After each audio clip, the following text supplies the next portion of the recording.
media-media yang sebenarnya pemiliknya adalah orang asing. Perlu saya sebut namanya sekarang? Media Tempo melalui PT Info Media Digital IMD sebagai anak perusahaan dari PT Tempo Intimedia menerima investasi langsung dari private equity raksasa asal Amerika Serikat, yaitu Media Development Investment Fund (MDIF) pada Juli 2024. Perlu digarisbawahi, MDIF adalah lembaga pendanaan di bawah naungan The Soros Economic Development Fund.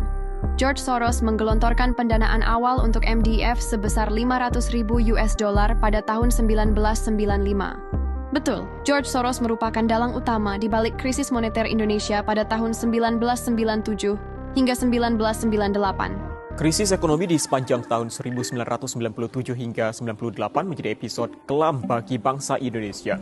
Nilai rupiah terjun bebas, harga kebutuhan pokok meroket, sejumlah industri dan perusahaan gulung tikar.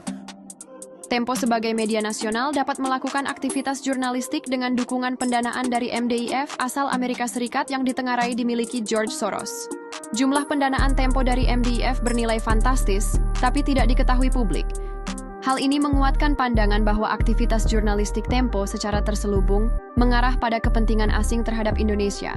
Terkait hal ini, Presiden Prabowo Subianto dalam pidatonya tegas menyampaikan bahwa pihak asing selalu ingin memecah belah persatuan bangsa dan menghambat Indonesia menjadi negara maju.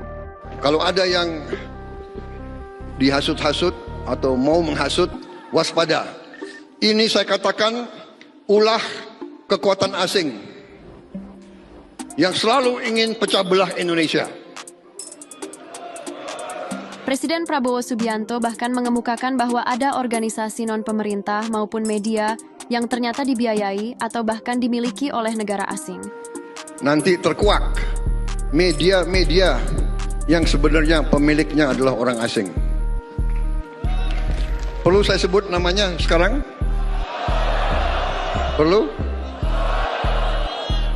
Pernyataan Presiden Prabowo Subianto tersebut mengarah kuat pada media Tempo, yang dalam kinerja jurnalistiknya sangat syarat kepentingan, serta selalu berdampak pada perpecahan dalam dimensi sosial politik bangsa Indonesia. Lawan aja dulu.